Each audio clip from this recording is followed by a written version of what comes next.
다 좋은데 단점이 있다면 만기가 없으니까 그 부분이 좀 아쉬웠는데 만기별로 쭉 깔아가면은 골라먹는 재미가 있지 않을까. 본부장님 질문 있어요. 되게 시기적절하게 채권형 ETF들이 막 네. 쏟아져 나오더라고요. 네네네. 언제부터 기획을 해서 이렇게 시기적절하게 나왔을까라는 네. 생각을 했거든요. 당연히 제가 했으니까 그렇죠.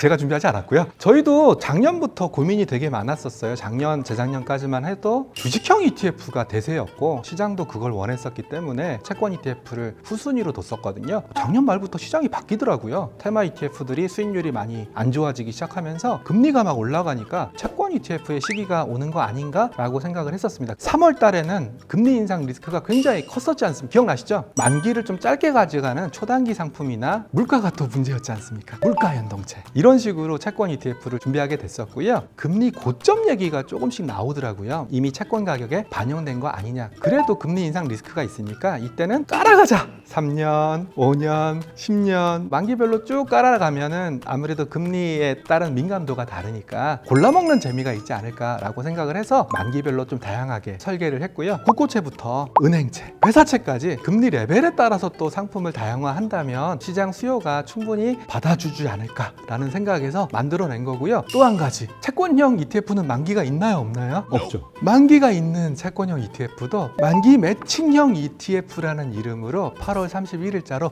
허용이 돼요. 채권에서 가장 큰 특징이 그 만기인데 근데 이게 진짜 나와요? 네, 8월 31일자로 존속 기한이 있는 채권형 ETF를 허용해 주겠다. 바뀌는 규정이고요. 현물 채권 대비해서 ETF가 장점이 되게 많잖아요. HTS에서 자유롭게 거래도 할 수가 있고 위험도 분산이 되고 채권은 종목이 굉장히 많고 한 기업이 발행했다고 해도 만기도 다르고 언제 시점에 발행을 했느냐도 다르고 너무 복잡한데 ETF는 심플해서 다 좋은데 단점이 있다면 만기가 없으니까 그 부분이 좀 아쉬웠는데 만기가 정해진 ETF가 나온다는 건 정말 놀라운 일인 것 같습니다. 이 만기가 정해져 있는 채권형 ETF는 만기를 어떻게 설계를 해야 될까? 너무 짧게 설계를 해버리면은 그 만기 매칭형 ETF에 가지고 가야 될 채권들을 구하기가 어려울 수도 있지 않습니까? 8개월이다! 시장에 8개월짜리 채권이 없을 수도 있거든요. 그래서 어떻게 만기별로 설계를 할 것이냐, 이것도 가장 큰 고민이고요. 만기 매칭형 ETF 같은 경우에는 그 해당되는 채권을 항상 들고 있어야 되거든요. 가급적이면 물량이 많은 그런 채권을 또 기초로 해야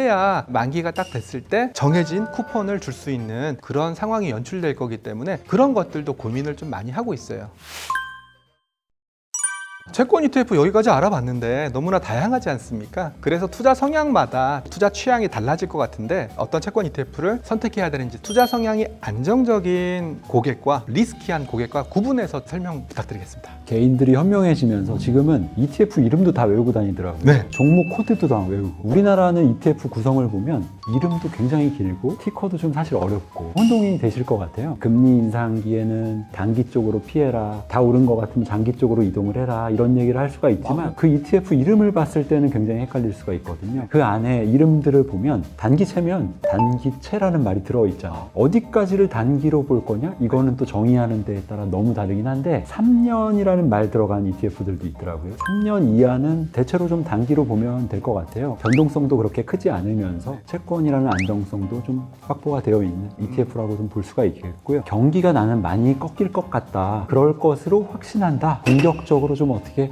이 기회를 나는 노려보겠다 라고 하는 성향이라면 ETF 이름 안에 국고채 30년이라든지 누가 봐도 이거는 긴 만기다 라고 알 수 있게 이름이 들어있거든요. 그쪽으로 좀 이동을 하는 것도 좀 방법이 될 수 있을 것 같아요. 30년, 50년 이렇게 초장기 채권은 도대체 누가 살까라는 생각이 들거든요. 30년 이상의 구간은 거의 보험사입니다. 자산하고 부채하고 만기를 일시시켜야 되는 규제가 있기 때문에 보험사들은 꾸준히 이 초장기 국채를 매입을 하고 있는 상황이고요. 그래서 10년짜리보다 지금 20년, 30년, 50년짜리 국채 금리가 오히려 더 낮은 상황인 건데요. 수급 주체가 다르다 보니까 성격 자체가 좀 다른 부분이 있는 거죠. 채권도 수급에 의해서 금리가 달라질 수 있다라는 말씀으로 해석해도 될까요? 맞습니다. 네.